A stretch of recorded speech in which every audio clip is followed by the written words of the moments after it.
friends, welcome to my new video. In this video we have discussed about class 10 chapter number 1 reflection and refraction of light, right? तो students हमने part first में ये reflection और refraction of light में हम लोगों ने lecture part 1 की बात कर ली, ठीक है ना। अब हम लोग लेक्चर पार्ट 2 की बात करते हैं। तो इसमें हम लोग को क्या देखना है, regular reflection and diffuse reflection of light, यानी कि रेगुलर रिफ्लेक्शन क्या होता है और डिफ्यूज रिफ्लेक्शन ऑफ लाइट क्या होता है। तो हम लोग देखेंगे in regular reflection a parallel beam of incident light is reflected as a parallel beam in one direction, ठीक है ना। यानी कि रेगुलर रिफ्लेक्शन में क्या होता है, जो parallel beam of light incident होती है, देखिए पैरेलल बीम ऑफ लाइट, ये देखिए ये दोनों लाइट क्या है, एक दूसरे के पैरेलल है। तो पैरेलल बीम ऑफ लाइट जो इंसिडेंट होती है is reflected as parallel beam in one direction, और वो जब रिफ्लेक्ट होंगी तो वो क्या होती है, एक ही डायरेक्शन में रिफ्लेक्ट हो जाती है, ठीक है ना। यानी जब इस पर इंसिडेंट होंगी फिर यहाँ से रिफ्लेक्ट होंगी तो एक ही डायरेक्शन में रिफ्लेक्ट होंगी। इसी को हम लोग क्या कहते हैं, रेगुलर रिफ्लेक्शन कहते हैं, ठीक है ना। यानी कि जिस एंगल में ये आ रही है उसी एंगल में रिफ्लेक्ट हो जाना, जिस एंगल में आ रही है उसी एंगल में रिफ्लेक्ट हो जाना। और जब इंसिडेंट रे आएगी फिर भी वो एक दूसरे के पैरेलल होंगी, और आफ्टर रिफ्लेक्शन, रिफ्लेक्शन के बाद भी वो दोनों रे क्या होंगी, एक दूसरे के पैरेलल होंगी। देखिए ये पैरेलल है, ये तीनों एक दूसरे के, ये तीनों भी क्या है, एक दूसरे के पैरेलल हैं। चलिए आगे है, regular reflection of light occurs from smooth surfaces like that of plane mirror, यानी कि जो रेगुलर रिफ्लेक्शन है वो एक स्मूथ सरफेस पर होता है। स्मूथ सरफेस यानी जो चिकना सरफेस हो, ठीक है ना, प्लेन सरफेस हो, ठीक है ना। तो रेगुलर रिफ्लेक्शन किस पे होगा, एक प्लेन सरफेस पर होता है, ठीक है। तो रेगुलर रिफ्लेक्शन क्या होता है, रेगुलर रिफ्लेक्शन एक ऐसा रिफ्लेक्शन होता है जिसमें कि जो इंसिडेंट रे होती हैं वो एक दूसरे के पैरेलल होती हैं, और आफ्टर रिफ्लेक्शन, रिफ्लेक्शन के बाद भी वो रे क्या होती है, पैरेलल होती हैं। देखिए यहाँ पे ये दोनों एक दूसरे के पैरेलल हैं, जब रिफ्लेक्शन हुआ फिर भी ये दोनों क्या एक दूसरे के पैरेलल है, तो इसको हम लोग क्या कहेंगे, रेगुलर रिफ्लेक्शन कहेंगे। चलिए आगे बात कर लेते हैं, डिफ्यूज रिफ्लेक्शन ऑफ लाइट क्या होता है। Diffuse reflection of light, in diffuse reflection of light a parallel beam of incident light is reflected in different directions, यानी कि इसमें क्या होता है, डिफ्यूज रिफ्लेक्शन ऑफ लाइट में इसमें जो पैरेलल लाइट होती है, यानी पैरेलल जो इंसिडेंट रे होती है वो आफ्टर रिफ्लेक्शन, रिफ्लेक्शन के बाद वो क्या करती है, डिफरेंट डायरेक्शन में स्कैटर्ड हो जाती है, ठीक है ना, डिफरेंट डायरेक्शन में, यानी कि उनकी डायरेक्शन डिफरेंट हो जाती है आफ्टर रिफ्लेक्शन, ठीक है ना। पहले तो इंसिडेंट रे क्या होंगी, दोनों पैरेलल आएंगे, दोनों तीनों या जो भी होगा बीम ऑफ लाइट पैरेलल आएंगे। फिर जब वो क्या करेंगी, रफ सरफेस पर जब वो ऐसे पड़ेंगी, पड़ने के बाद वो डिफरेंट डायरेक्शन में जाती हैं, यानी कि जैसे कि ये दोनों पैरेलल आई हैं तो पैरेलल ही नहीं रहेंगे, डिफरेंट डायरेक्शन हो जाएगा उनका, ठीक है ना। ये डिफरेंट डायरेक्शन क्यों हो रहा है, क्या रीजन है, डिफरेंट डायरेक्शन का रीजन ये है क्योंकि जो सरफेस है वो कैसा है, रफ सरफेस है। अब रफ सरफेस क्या है, रफ सरफेस एक ऐसा सरफेस होता है, यानी कि आप एकदम नॉर्मली समझिए, जैसे खुरदरा समझते हैं तो उसको हम लोग क्या कहते हैं, रफ सरफेस कहते हैं, ठीक है ना। रफ सरफेस उसको हम लोग कहते हैं, और जो प्लेन सरफेस होता है वो एकदम चिकना होता है, ठीक है ना। तो रफ सरफेस में क्या होता है, जो इंसिडेंट रे रहेंगी वो पैरेलल तो आएंगे लेकिन आफ्टर रिफ्लेक्शन वो डिफरेंट डायरेक्शन में चली जाएंगी, ठीक है ना। तो वही कहा गया है, the diffuse reflection of light takes place from rough surfaces like that paper, chalk, जैसे पेपर हो गया, चौक हो गया, ये सब क्या होते हैं, रफ सरफेसेज होते हैं, ठीक है ना। जैसे प्लेन मिरर हो गया, वो क्या होता है आपका, स्मूथ सरफेस होता है, स्मूथ सरफेस यानी जो एकदम चिकना हो, ठीक है ना। रफ सरफेस यानी कि जो खुरदरा टाइप का हो, ठीक है ना। जैसे कि वाल हो गया, इस वाल पे क्या होगा, अभी जो जिस टाइप का ये वाल है, इधर वाल आपको दिख नहीं रहा है, तो ये तो बोर्ड है, बोर्ड क्या है, स्मूथ सरफेस है, ठीक है ना। बोर्ड क्या है, स्मूथ सरफेस है। वाल होता है घरों में, यानी कि जैसे आपके घर बने हुए होते हैं, ईंटों के जो वाल होते हैं, और वो सब क्या होते हैं, रफ सरफेस होते हैं, ठीक है ना। रफ सरफेस होते हैं क्योंकि उस पर लाइट जब पड़ेगी वो डिफरेंट डायरेक्शन में आकर के स्कैटर्ड हो जाएंगे, ठीक है ना, आफ्टर रिफ्लेक्शन, ठीक है। तो रफ सरफेस और स्मूथ सरफेस आपको समझ में आ गया। तो स्मूथ सरफेस क्या होगा, इसमें इंसिडेंट रे अगर पैरेलल है तो आफ्टर रिफ्लेक्शन भी ये क्या होंगी, पैरेलल होंगी। और रफ सरफेस में अगर ये इंसिडेंट रे पैरेलल है तो आफ्टर रिफ्लेक्शन ये क्या होंगे, डिफरेंट डायरेक्शन में स्कैटर्ड होंगी। समझ में आ गया? तो ये था आपका regular reflection and diffuse reflection. तो आप इसको नोट डाउन कर लीजिए। चलिए स्टूडेंट्स, आगे हम लोग स्फेरिकल मिरर की बात कर लेते हैं। स्फेरिकल मिरर क्या होता है? A spherical mirror is that mirror whose reflecting surface is the part of hollow sphere glass। यानी कि स्फेरिकल मिरर क्या होता है उसको हम लोग अगर देखें तो हम लोग ये कहेंगे किसी जो स्फेरिकल मिरर होता है, आप कह सकते हैं कि ग्लास एक हॉलो स्फेयर होता है, ग्लास का हॉलो स्फेयर होता है जिस पर क्या होता है, जिसका रिफ्लेक्टिंग सरफेस क्या होता है, एक पार्ट होता है। ठीक है ना, एक पार्ट होता है, जैसे आपके इसमें लिखा हुआ है, अभी मैं समझा दे रहा हूं, आपको समझ में आएगा। यानी कि ये हॉलो स्फेयर ग्लास का हॉलो स्फेयर होता है, ग्लास का हॉलो स्फेयर होता है जिसका रिफ्लेक्टिंग सरफेस एक ग्लास होता है। ठीक है ना, जिसका रिफ्लेक्टिंग सरफेस एक पार्ट होता है, सॉरी एक पार्ट होता है, उसी को हम लोग क्या कहते हैं, स्फेरिकल मिरर कहते हैं। यानी कि स्फेरिकल मिरर एक ऐसा मिरर है जिसका रिफ्लेक्टिंग सरफेस किसी ग्लास के हॉलो स्फेयर का एक पार्ट होता है। समझ में आ गया?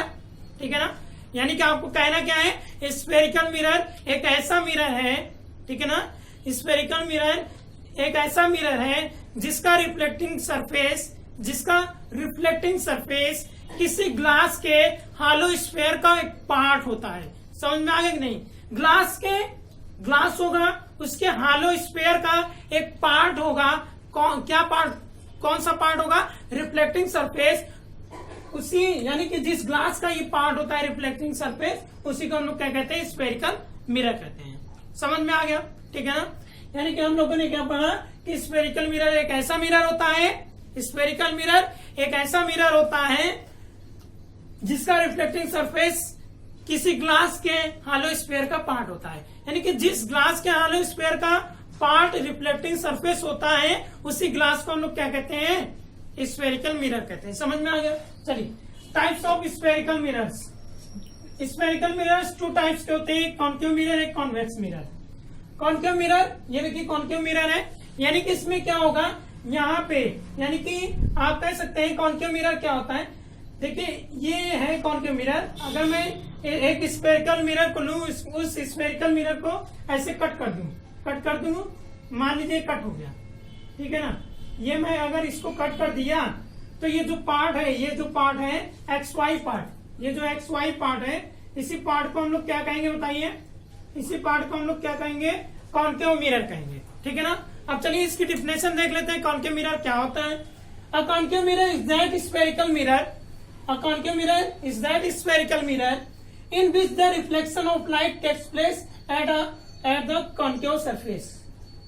ठीक है ना, यानी कि एक ऐसा मिरर होता है जिसमें रिफ्लेक्शन ऑफ लाइट क्या करता है, प्लेस लेता है एट द कॉन्केव सरफेस। किस पर? कॉन्केव सरफेस पर। यानी कि यहाँ पे ये कॉन्केव सरफेस है, कॉन्केव सरफेस पर जो रिफ्लेक्शन ऑफ लाइट होता है, ठीक है ना, यानी कि जिस सरफेस पर या आप कहिएगा जो रिफ्लेक्शन ऑफ लाइट होता है कॉन्केव सरफेस पर होता है, तो इसी को हम लोग क्या कहते हैं, कॉन्केव मिरर कहते हैं। ठीक है ना, ठीक है, ये पूरा लिखा हुआ डिफिनेशन अभी मैं इजी बता रहा हूँ, ठीक है ना, आपको और इजी बताऊंगा। चलिए कॉन्वेक्स में आ जाते हैं। कॉन्वेक्स मिरर क्या है? कॉन्वेक्स मिरर में इसका जस्ट अपोजिट है। इसमें क्या हुआ, कॉन्केव सरफेस क्या होता है, रिफ्लेक्शन ऑफ लाइट, जो रिफ्लेक्शन ऑफ लाइट होता है वो कॉन्केव सरफेस पर प्लेस लेता है। ठीक है ना, कॉन्केव सरफेस पर बनता है।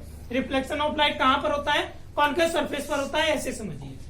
और इसमें क्या होता है, रिफ्लेक्शन ऑफ लाइट कहां पर होता है, कॉन्वेक्स सरफेस पर। दोनों में यही डिफरेंस है।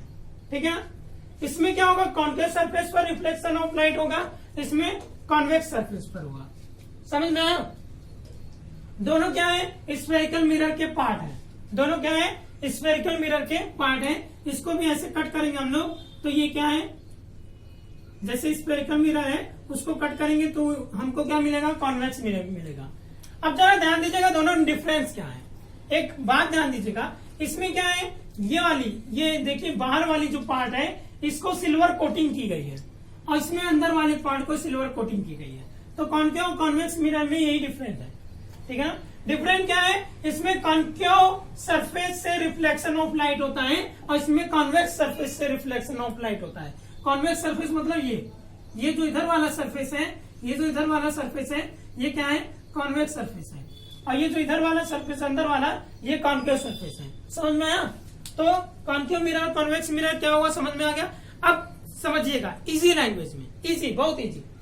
देखिए हम कह सकते हैं concave mirror is that spherical mirror, एक concave mirror, a concave mirror is that spherical mirror which bulging out surfaces are polished, which bulging out surfaces are polished, यानी कि जिसकी उभरी हुई सरफेस क्या होती है, पॉलिश होती है, उसी को हम लोग क्या कहते हैं, कॉन्केव मिरर कहते हैं। समझ में आ गया। आप चाहे डिफिनेशन ये लिखिए, चाहे जो मैं बता रहा हूं उसको लिख लीजिए। क्या कहेंगे, concave mirror is that spherical mirror, a concave mirror is that spherical mirror which bulging out surfaces are polished, that is called concave mirror, right. चलिए इसमें आते हैं, इसमें हम लोग क्या कहेंगे, अ convex mirror is that spherical mirror, a convex mirror is that spherical mirror which bent in surfaces और पॉलिश्ड। समझ में आ गया। विच बेंट इन सरफेसेस मतलब, बेंट इन सरफेसेस मतलब जो दबी हुई सरफेस है, राइट। ये देखिए दबी हुई सरफेस को क्या किया गया है, पॉलिश किया गया है, ठीक है ना। जब दबी हुई सरफेस को पॉलिश की जाएगी तो क्या होगा, कॉन्वेक्स मिरर होगा। जब उभरी हुई सरफेस को पॉलिश की जाएगी वो क्या होगा, कॉन्केव मिरर होगा, ठीक है ना। तो ये था कॉन्केव मिरर और कॉन्वेक्स मिरर, ठीक है ना। ये देखिए इस स्फेरिकल मिरर का जो सेंटर होता है उसको हम लोग क्या कहते हैं, सेंटर ऑफ कर्वेचर कहते हैं। और ये जो लाइन यहाँ पे ड्रॉ की गई है जो कि स्फेरिकल मिरर से होती हुई पास हो रही है, उसको हम लोग क्या कहते हैं, प्रिंसिपल एक्सिस कहते हैं, ठीक है ना। और ये जो होता है इसको, यानी कि जो ये मिरर है, ये जो मिरर यानी कि स्फेरिकल मिरर का जो पार्ट मिला है कॉन्केव मिरर के जो मिड वाला टर्म है, मिड वाली पॉइंट है, उसको हम लोग क्या कहते हैं, पोल कहते हैं। सेम कंडीशन यही इसमें भी है। Centre of curvature spherical mirror का जो सेंटर होगा, सेंटर ऑफ कर्वेचर होगा। जो लाइन पासेस हो रही है उसको प्रिंसिपल एक्सिस कहेंगे, और जो इस मिरर का जो मिडल पॉइंट है उसको हम लोग पोल कहेंगे, ठीक है ना, ठीक है ना, ठीक है। चलिए यानी कि आपको इतना समझ में आ गया कि कॉन्केव मिरर और कॉन्वेक्स मिरर क्या है, ठीक है ना। एकदम इजी तरीके से आप समझ गए हैं ये कॉन्केव मिरर क्या होता है और कॉन्वेक्स मिरर क्या होता है, ठीक है ना। अब आप इसको नोट डाउन कर लीजिए, फिर हम लोग इसके टर्म्स की बात करते हैं, ठीक है ना, इसके टर्म्स की बात करते हैं। चलिए स्टूडेंट्स आगे हम लोग टर्म्स की बात कर लेते हैं। Terms related to spherical mirror, कौन कौन से टर्म्स होते हैं उसकी बात कर लेते हैं। ये आपका कॉन्केव मिरर है, ये कॉन्वेक्स मिरर। चलिए स्टार्ट करते हैं। सेंटर ऑफ कर्वेचर, ठीक है ना। देखिए कॉन्केव मिरर में टर्म्स कैसे रिप्रेजेंट किए गए हैं, कॉन्वेक्स मिरर में कैसे रिप्रेजेंट करना है, किस टर्म को कहाँ रखना है, किस टर्म को कहाँ नहीं रखना है, वो दोनों में दिखा दिया हूँ, ठीक है ना। तो अभी मैं समझा देता हूँ आपको। देखिए centre of curvature, centre of curvature क्या होता है, the spherical mirror is a part hollow sphere, the spherical mirror is a part hollow sphere, the center of this sphere is known as center of curvature। यानी कि जो spherical mirror होता है वो क्या होता है, part of hollow sphere. Hollow sphere का क्या पार्ट होता है, ठीक है ना। द स्फेरिकल मिरर यानी कि एक स्फेरिकल मिरर का एक, यानी कि हॉलो स्फीयर का एक ऐसा पार्ट जिसका, यानी कि आप ये कह सकते हैं स्फेरिकल मिरर जिस हॉलो स्फीयर का पार्ट होता है उस हॉलो स्फीयर के सेंटर को हम लोग क्या कहेंगे, सेंटर ऑफ कर्वेचर कहेंगे। अभी मैं आपको बताया था, जैसे अगर मैं इसको आगे ऐसे बढ़ाऊंगा, ऐसे करके ऐसे अगर मैं आगे बढ़ाऊंगा तो ये क्या बनेगा, एक स्फीयर बनेगा। बोलिए, ये एक ऐसे स्फीयर बन जाएगा। तो स्फीयर का जो ऐसे नहीं और आगे बढ़ाना पड़ेगा, मतलब कि ये ऐसे करके जब हम बढ़ा देंगे तो जब इसको हम ऐसे बढ़ाएंगे पूरा तो क्या होगा, यहाँ पे देखिए इस टाइप में ये ऐसे स्फीयर होगा, उसमें क्या होगा, ये जो स्फीयर का सेंटर होगा उसी को हम लोग क्या कहते हैं, सेंटर ऑफ कर्वेचर कहते हैं, ठीक है ना। तो वही बोला गया है, the spherical mirror is a part of hollow sphere, the centre of this sphere, the centre of this sphere is called the centre of curvature. समझ में आ गया। इसको हम लोग कैसे रिप्रेजेंट करते हैं, इसको हम लोग कैसे रिप्रेजेंट करेंगे, कैपिटल सी से रिप्रेजेंट करेंगे। तो देखिए ये जो सेंटर ऑफ कर्वेचर होता है वो कॉन्केव मिरर के फ्रंट में होता है, यानी कि सामने होता है, और कॉन्वेक्स मिरर के बिहाइंड में होता है। देखिए कॉन्वेक्स मिरर के पीछे है, देखिए पीछे है, ठीक है ना। जो सेंटर ऑफ कर्वेचर, ये देखिए यही है ना सेंटर ऑफ कर्वेचर, सी से रिप्रेजेंट करते हैं। इसी पॉइंट को हम लोग क्या कहेंगे, सेंटर ऑफ कर्वेचर। तो देखिए ये क्या है, कॉन्केव मिरर के फ्रंट में है, और ये क्या है, कॉन्वेक्स मिरर के बिहाइंड में है, ठीक है ना। ये रिफ्लेक्शन जो रिफ्लेक्टिव सरफेस है उससे हम लोग कंपेयर करते हैं। रिफ्लेक्टिव सरफेस अगर यहाँ पे है तो ये फ्रंट है, ये यहाँ पे है तो ये इसका क्या है, बिहाइंड है, ठीक है ना। तो सेंटर ऑफ कर्वेचर क्या है, कॉन्केव मिरर के फ्रंट में होता है और कॉन्वेक्स मिरर के बिहाइंड होता है, पीछे होता है, ठीक है ना। चलिए रेडियस ऑफ कर्वेचर क्या होता है, the radius of the hollow sphere from which the mirror is made is known as radius of curvature is known as, यानी क्या कह रहा है, the radius of hollow sphere from which the mirror is made is known as radius of curvature of the mirror. यानी कि जो radius होता है, जैसे कि अभी मैंने बताया था कि ये जो पॉइंट होता है इस पॉइंट को सेंटर ऑफ कर्वेचर कहते हैं, और यहां से यहां तक की जो रेडियस है, यहां से यहां तक की, देखिए हम लोग पार्ट करते हैं तभी तो मिरर मिलता है। देखिए ये पार्ट कर दिया, मिरर मिल गया, ठीक है ना। और इसके जो सेंटर थे वो इसी मिरर के पार्ट में आ गया सेंटर, तो क्या हो गया, ये सेंटर ऑफ कर्वेचर हो गया। और यहाँ से यहाँ तक की जो डिस्टेंस है, यानी कि मिरर का जो ये पार्ट है, यहाँ से यहाँ तक की जो डिस्टेंस है उसको हम लोग क्या कहते हैं, रेडियस ऑफ कर्वेचर कहते हैं। समझ में आया कि नहीं, यानी कि सेंटर पोल से और सेंटर ऑफ कर्वेचर के बीच की जो डिस्टेंस होती है उसको रेडियस ऑफ कर्वेचर कहते हैं। या फिर आप कह सकते हैं जो स्फेरिकल मिरर होता है, देखिए ये पहले क्या था, पूरा स्फेरिकल था। जो स्फेरिकल मिरर होता है उस स्फेरिकल मिरर के रेडियस को हम लोग क्या कहेंगे, रेडियस ऑफ कर्वेचर कहेंगे। समझ में आ गया कि नहीं, ठीक है ना। और स्फेरिकल मिरर के सेंटर को क्या कहेंगे, सेंटर ऑफ कर्वेचर कहेंगे। समझ में आ गया। रेडियस ऑफ कर्वेचर को हम लोग कैपिटल आर से रिप्रेजेंट करते हैं, ठीक है। चलिए पोल क्या होता है, the centre of reflecting surface is a mirror, यानी कि मिरर के रिफ्लेक्टिंग सरफेस का जो सेंटर होता है, ध्यान समझिएगा, रिफ्लेक्टिंग सरफेस का सेंटर, ठीक है ना।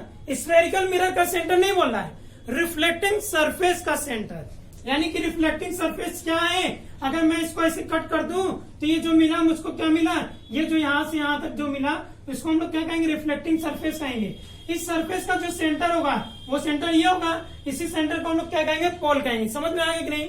तो देखिए ये सरफेस है, ये रिफ्लेक्टिंग सरफेस है, ये यहां से यहां तक रिफ्लेक्टिंग सरफेस है, इसका जो सेंटर है उसी को हम लोग क्या कहेंगे, पोल कहेंगे। दोनों में देख लीजिए, समझ में आ गया, ठीक है ना। इसमें भी यहाँ पोल है, इसमें यहाँ पोल है, ठीक है। चलिए अब आगे क्या है, principal axis, the line passing through the pole and the centre of curvature is known as principal axis. एक ऐसा लाइन जो कि सेंटर ऑफ कर्वेचर और पोल से पास हो, ठीक है ना। एक ऐसा लाइन जो कि सेंटर ऑफ कर्वेचर और पोल से पास हो उसको हम लोग क्या कहेंगे, प्रिंसिपल एक्सिस। देखिए ये जो लाइन जा रही है, ये जो लाइन जा रही है, ये देखिए आपको लाइन दिख रही है, ये जो लाइन जा रही है, देखिए सेंटर ऑफ कर्वेचर से और पोल से पास हो रही है कि नहीं, देखिए सेंटर ऑफ कर्वेचर और पोल से पास हो रही है, तो इसको हम लोग क्या कहेंगे, प्रिंसिपल एक्सिस। इसमें भी देख लीजिए ये प्रिंसिपल एक्सिस, यानी ये जो लाइन है वो क्या है, प्रिंसिपल एक्सिस है। तो ये भी क्या कर रहा है, पोल और सेंटर ऑफ कर्वेचर से पास हो रहा है, तो ये भी क्या है, प्रिंसिपल एक्सिस है। समझ में आ गया कि नहीं, ठीक है ना। चलिए फोकल लेंथ क्या होता है, पहले हम लोग फोकस की बात कर लेते हैं। फोकस क्या होता है, आप कह सकते हैं जब कोई भी लाइट रे प्रिंसिपल एक्सिस के पैरेलल जाती है और रिफ्लेक्शन के बाद वो जिस पॉइंट से वापस आती है उसी पॉइंट को क्या कहते हैं, फोकस पॉइंट कहते हैं। समझ में आ गया। यानी कि जब कोई भी लाइट रे, ध्यान समझिएगा, जब कोई भी लाइट रे प्रिंसिपल एक्सिस के पैरेलल, ये प्रिंसिपल एक्सिस है, इसके पैरेलल गई लाइट रे और क्या हुई, इस पर रिफ्लेक्शन के बाद ये क्या हुआ, ऐसे निकल गया। यानी जिस पॉइंट से ये पास होता है, जिस पॉइंट से ये इंसिडेंट होते हुए निकलती है, उस पॉइंट को हम लोग क्या कहते हैं, फोकस पॉइंट कहते हैं। समझ में आ गया, यहाँ लिखा नहीं है, मैं आपको बता दिया, ठीक है। चलिए समझ में आ गया ना, फोकस पॉइंट क्या होता है। चलिए फोकल लेंथ क्या है, बस पोल, ये क्या हो गया, पोल हो गया, ये फोकस पॉइंट हो गया। पोल और फोकस पॉइंट के बीच की जो डिस्टेंस होगी उसको हम लोग क्या कहेंगे, फोकल लेंथ कहेंगे। समझ में आ गया कि नहीं। चलिए पढ़ लेते हैं, इसकी डिफिनेशन क्या है हम लोग, the distance of the focus from the pole is called focal length. यानी कि फोकस का पोल से जो डिस्टेंस होगा, ये जो बीच की डिस्टेंस होगी उसको हम लोग क्या कहेंगे, फोकल लेंथ कहेंगे। क्या कहेंगे, फोकल लेंथ कहेंगे। तो फोकल लेंथ को हम लोग किससे रिप्रेजेंट करते हैं, स्मॉल एफ से। ये देखिए ये जो डिस्टेंस दिखाई गई है, इस डिस्टेंस को हम लोग क्या कहेंगे, फोकल लेंथ। यहाँ भी देखिए इस डिस्टेंस को क्या कहेंगे, फोकल लेंथ कहेंगे। जैसे कि हम लोग इसमें देखे थे, सेंटर ऑफ कर्वेचर क्या होता है, फ्रंट टू मिरर होता है, इसमें बिहाइंड टू मिरर होता है। वैसे ही फोकस भी क्या होता है, इसमें फ्रंट टू मिरर होता है, इसमें बिहाइंड टू मिरर होता है। समझ में आ गया कि नहीं? चलिए आगे हम लोग पढ़ते हैं। अब क्या है अपर्चर। अपर्चर क्या होता है, अपर्चर क्या होता है, अपर्चर को हम लोग क्या कहते हैं, देखिए अगर मैंने क्या किया, इस पॉइंट को ऐसे कट कर लिया, ये इस स्फेरिकल मिरर को ऐसे कट कर लिया, तो ये जो ये पूरा है, ये पूरा पार्ट है, ये जो एक्स वाई पार्ट है, इसी पार्ट को हम लोग क्या कहेंगे, अपर्चर कहेंगे। ठीक है ना? अपर्चर क्या होता है, यानी कि ये जो एक्स वाई पार्ट है ना, इसी पार्ट को हम लोग क्या कहेंगे, अपर्चर कहेंगे। या फिर आप कह सकते हैं जिस पार्ट से लाइट का रिफ्लेक्शन होता है उस पार्ट को, जिस पार्ट से लाइट का रिफ्लेक्शन होता है उस पूरे पार्ट को अपर्चर कहते हैं। ऐसे इसमें भी ये क्या है, एमएन क्या है, अपर्चर है, इसमें एक्स वाई अपर्चर है। समझ में आ गया? चलिए, the part of mirror which can be expose incident light is known as aperture of mirror. यानी कि the part of mirror which can be exposed to incident light, यानी कि एक मिरर का एक ऐसा पार्ट जो कि इंसिडेंट लाइट को क्या करता है, एक्सपोज करता है, उसको हम लोग क्या कहते हैं, अपर्चर करते हैं। समझ में आ गया कि नहीं? तो ये था टर्म्स, ठीक है ना? तो आप इसको नोट डाउन कर लीजिए।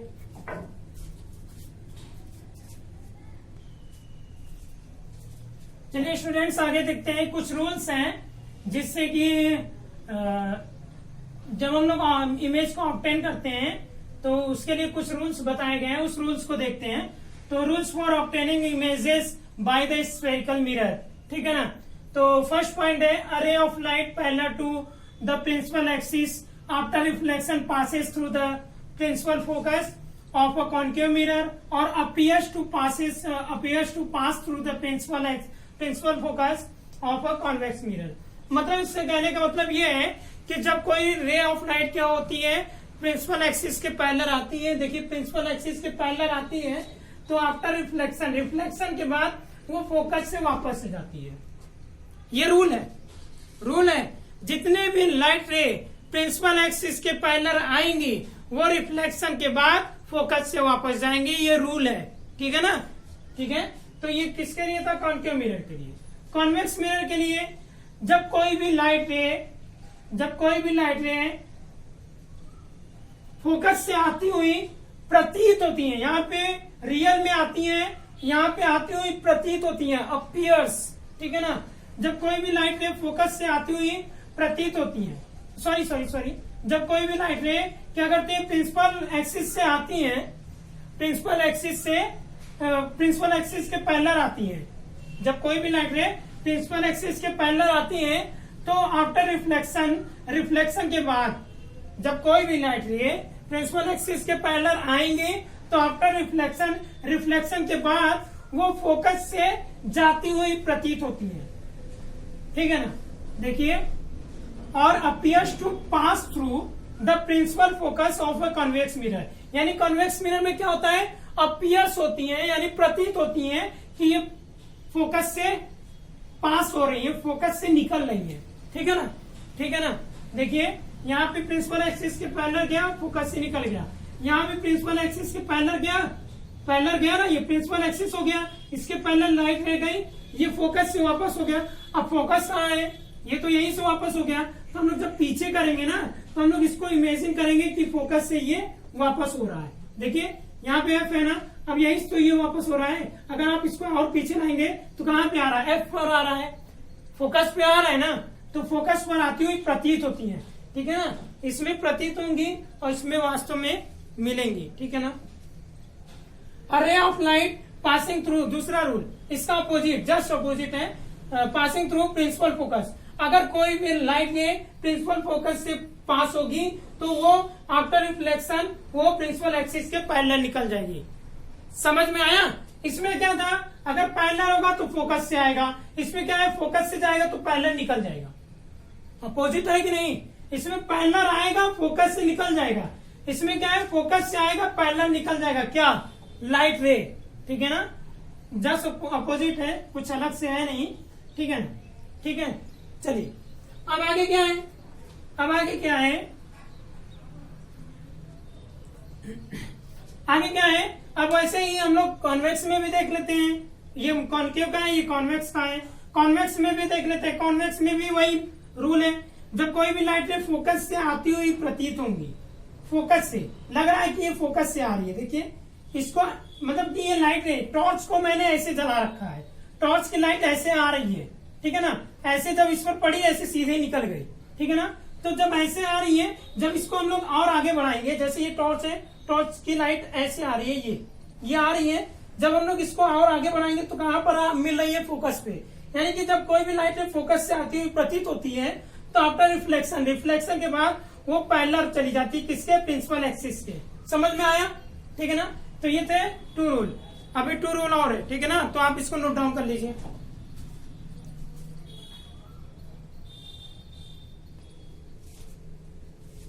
चलिए स्टूडेंट्स नेक्स्ट 2 रूल देख लेते हैं।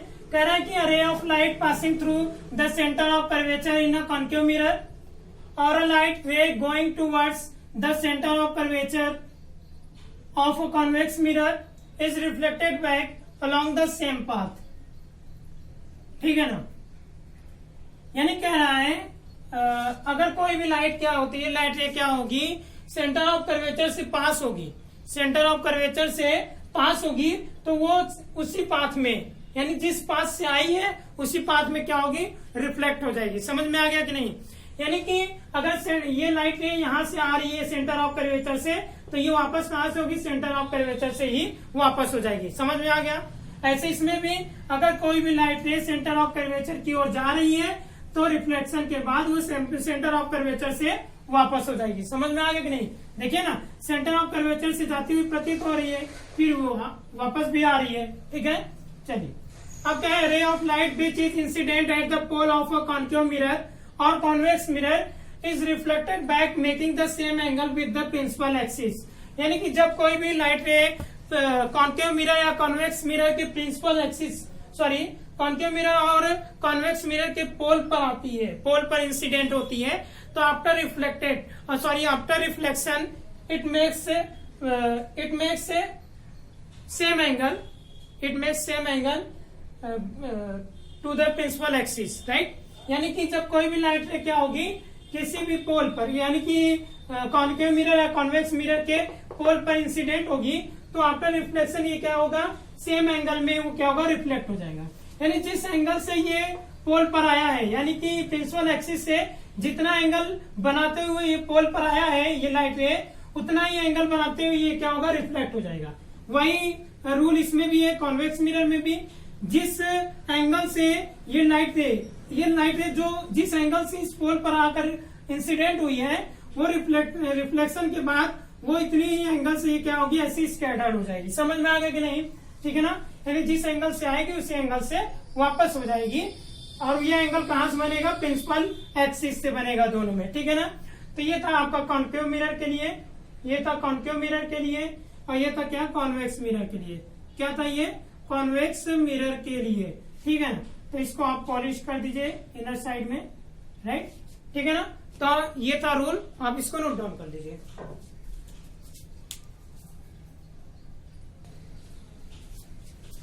चलिए स्टूडेंट्स आगे हम लोग पढ़ने वाले हैं relation between radius of curvature और फोकल लेंथ, ठीक है ना। रेडियस ऑफ कर्वेचर और फोकल लेंथ के बीच में हम लोग रिलेशन पढ़ने वाले हैं, radius of curvature and focal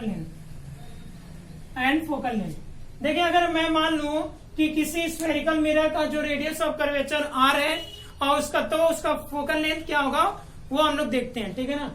तो suppose the radius of curvature of spherical mirror is R, then focal length of the mirror be, तो फोकल लेंथ क्या होगा मिरर का, तो वो क्या होगा, F इक्वल टू R/2 होगा, ठीक है ना।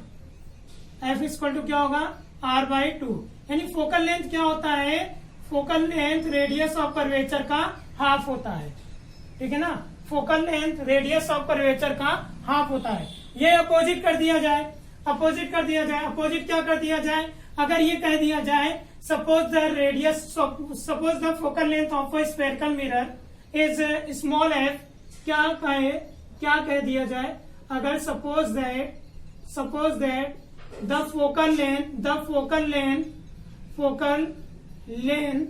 of a spherical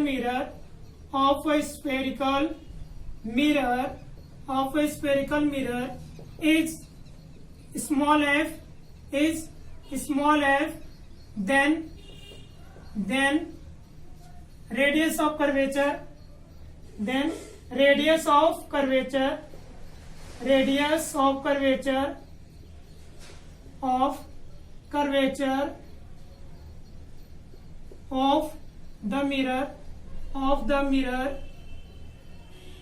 of the mirror B, radius of curvature क्या होगा मिरर का, अगर फोकल लेंथ मालूम है तो क्या हो जाएगा, R इक्वल टू 2F हो जाएगा, R इक्वल टू 2F। यानी रेडियस ऑफ कर्वेचर क्या होता है, वो फोकल लेंथ का ट्वाइस होता है, और फोकल लेंथ क्या होता है, रेडियस ऑफ कर्वेचर का हाफ होता है। समझ में आ गया कि नहीं, ठीक है ना, ठीक है। एक क्वेश्चन देख लेते हैं, एक क्वेश्चन हम लोग सॉल्व कर लेते हैं। एक एग्जांपल अगर मैं कहूं कि अगर दिया गया है कि the radius of curvature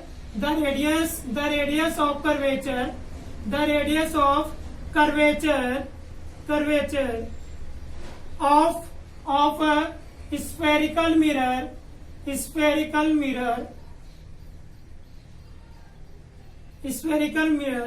is 20 centimetre. कह रहा है कि एक स्फेरिकल मिरर का जो रेडियस ऑफ कर्वेचर है वो 20 सेंटीमीटर है। Then find the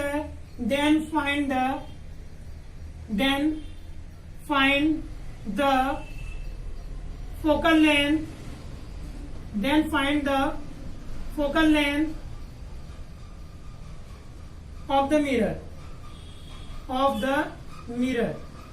of the mirror, ठीक है ना। कह रहा है कि रेडियस ऑफ कर्वेचर क्या है, स्फेरिकल मिरर का 20 सेंटीमीटर है, तो हम लोग को फाइंड करना है focal length of the mirror का फोकल लेंथ क्या होगा, ठीक है। तो फॉर्मूला लगा दिए, कुछ भी नहीं है, हम लोग फॉर्मूला जानते हैं, F इक्वल टू क्या होता है, R/2 होता है। रेडियस ऑफ कर्वेचर को किससे रिप्रेजेंट करेंगे, R से, तो R क्या दिया हुआ है, देखिए R क्या दिया हुआ है 20 सेंटीमीटर। फाइंड क्या करना है, फोकल लेंथ यानी F फाइंड करना है, F को फाइंड करना है। हम लोग को फॉर्मूला मालूम है, F इक्वल टू क्या होता है बताइए, F इक्वल टू हम लोग को मालूम है R/2, तो R की वैल्यू क्या है 20/2। अब इसको डिवाइड कर दीजिए, यानी फोकल लेंथ क्या आ गया 10 सेंटीमीटर। यानी कि आप क्या लिखेंगे, the focal length of spherical mirror will be 10 centimetre, ठीक है ना, समझ में आ गया। तो ये था relation between radius of curvature and focal length और रेडियस ऑफ कर्वेचर के बीच में रिलेशन, ठीक है। तो आप इसको नोट डाउन कर लीजिए।